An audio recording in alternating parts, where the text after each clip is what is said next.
Ever notice the similarities between Q, John Silvers, or Rayleigh? But wait, there's someone else that's connected to all these guys. But not just anyone, a rocks pirate. Yes, Kureha does have ties to Xebec after all. Today I'm showing you a hidden secret from the biggest chapter of the year. Oda gave us some crazy spice, but you probably missed a little secret gem. Here we have this rude old woman Shanks described as a hag. Look at her appearance. That's right, this isn't any ordinary hag, but instead a relative of Kureha's. This brings us to the point of the video. Get ready to see all of Kureha's secret relatives, and most importantly of all, to see her ties to Xebec. The best place to start with this is probably Hiriluk, as he'll become important later too. Hiriluk was described as a quack doctor, and we saw he had a penchant for being really bad at medical chemistry. This was contrasted by his love and care for people, not charging them for his experimental medical treatments. The quack doctor's compassion showed itself when he chose to sacrifice himself rather than let Wapple have his way, as he knew the country he lived in would eventually recover, with his actions having a lasting effect on many people who knew of his true caring intentions. He was originally from Drum Kingdom,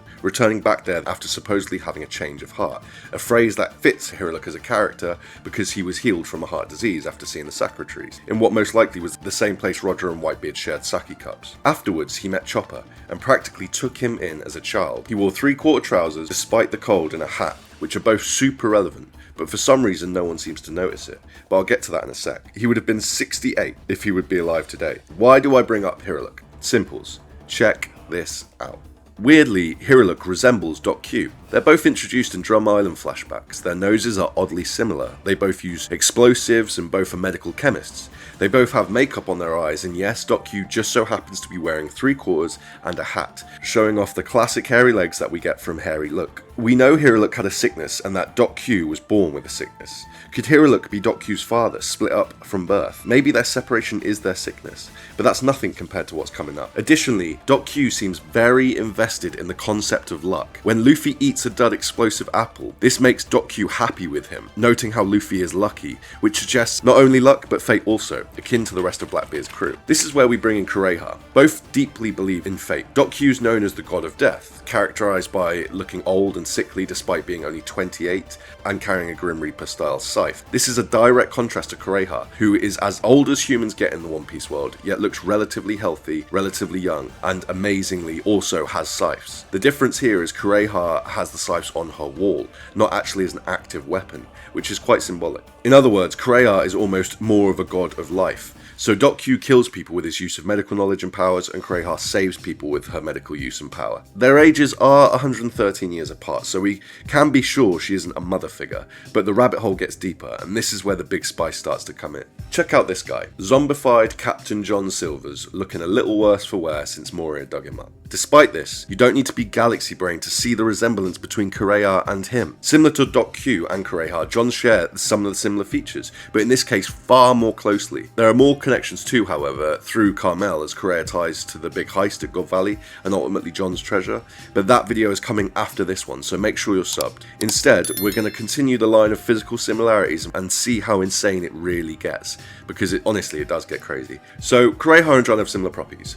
What else do we know about them? Well, for starters, Captain John's got the super chin. He's a swordsman, he has ash grey hair suggesting it used to be blonde, he wears black and white striped three-quarters, and his full name is John Silvers. Wait, oh yes, we have got Rayleigh.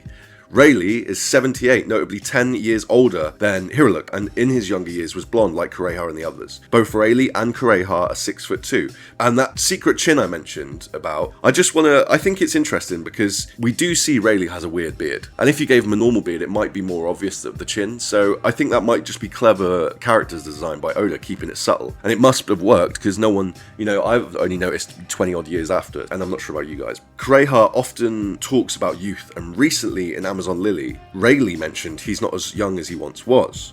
Okay, so that might not seem like a heavy connection, but when you take into account the context, it gets pretty insane. Oda flexed on us with this one for sure.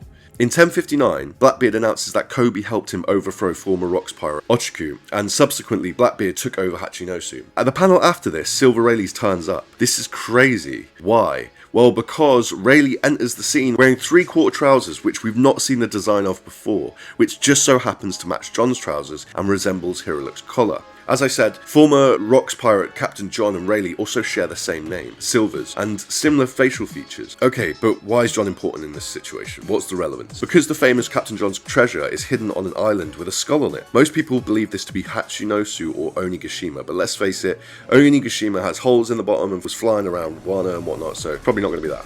So I'm going to rule it out for now, leaving us with just Hachinosu really, the only serious option. Now, Hachinosu of course is relevant because the panel before Rayleigh's introduction is Blackbeard saying he took Hachinosu from Ochuko. So this brings us to the big reveal. Ochuko was named alongside Captain John and went on to become known as Wang Zhi by the community, due to the fact that the real-life Chinese warlord pirate Wang Zhi was nicknamed Ochuko as well. So much so, in fact, it even states this in the wiki. However, by doing so, the community missed the actual meaning of his name and a huge clue into the history of the One Piece world. Kureha gets her name from spiritual healing practice called Cho Ku Rei, and notably Haha means mother. Also, the O in front of a name means it's female. In other words, if you put Ochuko's name with Kureha's name, you get mother of spiritual healing. Yes, this massively implies Kureha is the mother of Ochuko, or even possibly that she was Ochuko herself, considering the O. This puts both Captain John and Ochuko on the Rocks crew as relations of Kureha. And now we see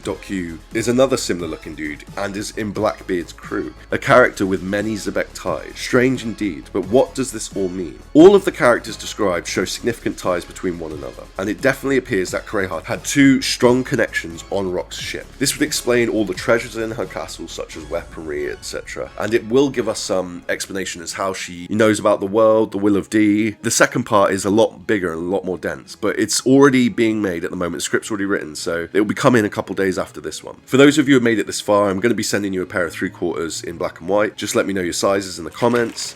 Like, sub, join all the socials, and support the Lost Ark as well, the biggest crew on the scene right now. They've been letting me drop a couple of theories on there. You're probably gonna, love that channel, so check it out. Anywho, you've been a great audience, I think. Peace.